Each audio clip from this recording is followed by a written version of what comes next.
Hi friends, welcome back to our channel. இன்றைக்கி வந்து சூப்பரான டேஸ்ட்டான சிக்கன் டிக்கா ரெசிபி வீட்டிலே செஞ்சது. ஃபஸ்ட் டைம் ட்ரை பண்ணேன், சூப்பராக வந்துச்சு. எப்படி செய்கிறதுன்னு பார்க்கலாம் வாங்க. அதுக்கு நான் போன்லெஸ் சிக்கன் எடுத்திருக்கேன். நீங்கள் வித் போனோடு எடுத்தாலும் சரி, இந்த மாதிரி ஃபோர்க் வச்சு குத்திக்கோங்க. அப்போ தான் மசாலா எல்லாம் உள்ளே இறங்கும். ஒரு கைப்பிடி அளவுக்கு கொத்தமல்லி, ஒரு கைப்பிடி அளவுக்கு புதினா, 2 பச்சை மிளகா காரத்துக்கு, ஒரு துண்டு அளவுக்கு இஞ்சி, ஒரு 3 பல் பூண்டு தண்ணி விட்டு நல்லா நைஸாக ருப்பி எடுத்துக்கின்னு அதை சிக்கன் மேலே போட்டுட்டு கொஞ்சோண்டு தனியாத்தூள், Kashmiri red chilli powder, 2 spoon அளவுக்கு தயிர், மஞ்சத்தூள், சிக்கன் மசாலா கொஞ்சம் சேர்த்துக்கோங்க, உப்பு எல்லாம் போட்டுட்டு கொஞ்சோண்டு லெமன் புழிஞ்சி விட்டுட்டு நல்லா கலந்து விட்டுட்டு ஒரு 1/2 ஹவருக்கு ஊற விட்டுருங்க. நல்லா ஊறட்டும்.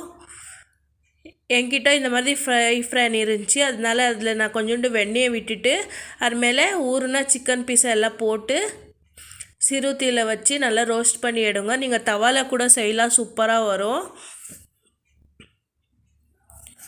சிறு தீயில் வச்சியே நல்லா ரோஸ்ட் பண்ணுங்கள். பாருங்கள், இப்போ நான் 2 பக்கமும் நல்லா ரோஸ்ட் பண்ணி எடுத்திருக்கேன். சூப்பராக இருக்குது. உங்களுக்கு இன்னும் கொஞ்சம் மேலே வேணும்னா லெமன் புழிஞ்சு இந்த மாதிரி ஆனியன் எல்லாம் வச்சு சாப்பிட்டு பாருங்கள். சூப்பராக இருக்கும். ட்ரை பண்ணி பாருங்கள். இந்த வீடியோ பிடிச்சிருந்தால் லைக் பண்ணுங்கள், கமெண்ட் பண்ணுங்கள். தேங்க்யூ.